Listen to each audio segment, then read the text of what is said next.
Hey everyone, my name is Sunshine and welcome back to Movie Snobs, where we review the newest and hottest movies of the year. Today, while I'm not normally a fan of sequels, we'll dive into one of the most anticipated sequels of the year. So grab your tailored suit, your souped up umbrella, and remember that manners maketh man, as we dive into Kingsman, the Golden Circle.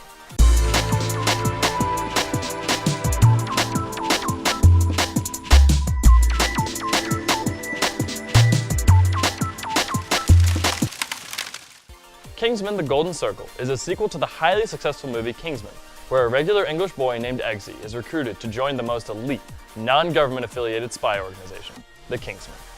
Under the cover of being tailors, the Kingsmen operate at the highest level, stopping world-ending tragedies from ever happening. But as can be seen in trailers and the opening of the movie alike, things aren't about to go well for the Kingsmen.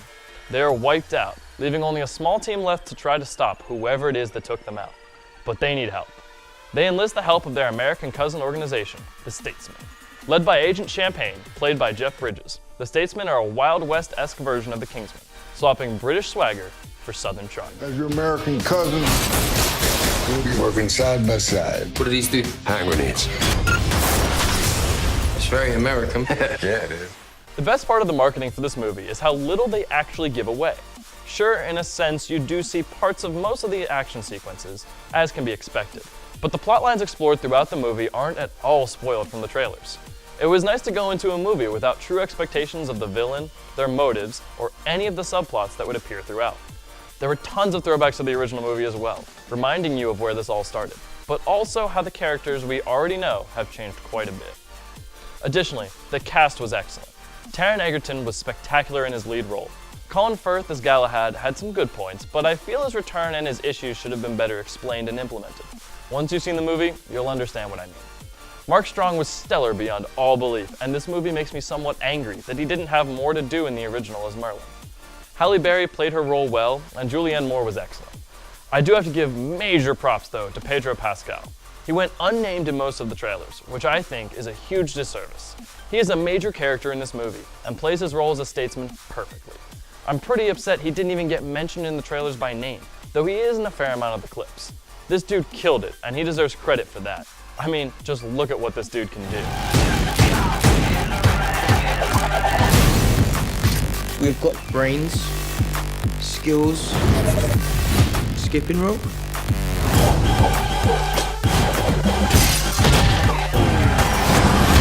It's a lasso. So yeah, major props to Pedro Pascal, because that man killed it. As a side note, if you think Channing Tatum is in this movie, he's not. He has maybe 20 minutes of screen time at most, and most of it is shown in the previews. His name was just used to draw audiences in my opinion, which is sad, considering that his inclusion could be why Pascal's name was left out. Regardless, this isn't a Tatum movie, but he does have a funny scene or two. Oh, the Kingsmen. Yeah. Huh. That's where y'all got them fine suits and them fancy spectacles y'all got on. Exactly. That's right. Y'all look sharp. Let me see if I got it right here. You want me to believe that it's normal for a tailor to hack through an advanced biometric security system with nothing but a little bitty old watch on. To the plot itself, I think it was pretty good.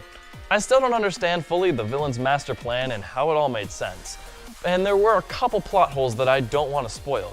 But needless to say, it was a pretty solid story that advanced well. It just had a few bumps along the way. Although, as can be expected from a follow-up to Kingsman, the action scenes were stellar.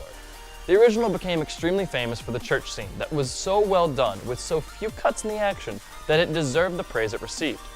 I was excited to see more of the same in the Golden Circle, and was impressed for the most part. The techniques that Matthew Vaughn and his team use when creating the Kingsman movies gives them films a real cool feel with the action. It's much easier to follow than the extremely jump cut heavy action scenes that most movies employ, and has a much more clean and polished look. Unfortunately, it is hard to live up to the beauty that was that church scene in the original film, so it was difficult for this movie to eclipse its predecessor in terms of action scenes. But nevertheless, the movie had some solid action. As for comedy, it was spot on as usual.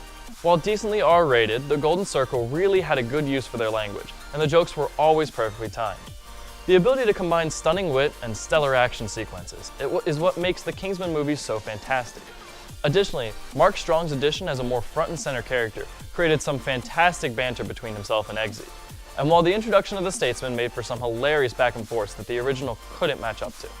Overall, I felt Kingsman: The Golden Circle had large shoes to fill as a sequel to such a fantastic movie. The action was well done, but not to the level I'd expect from a sequel. The cast was stellar on all fronts, and while I'm still upset Pascal didn't get his name in the trailers, I hope those that see this movie appreciate all that he did for it.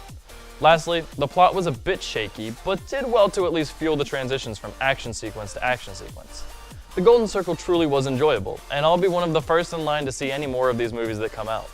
While I believe it did leave something to be desired, Kingsman: The Golden Circle deserves an overall B- grade.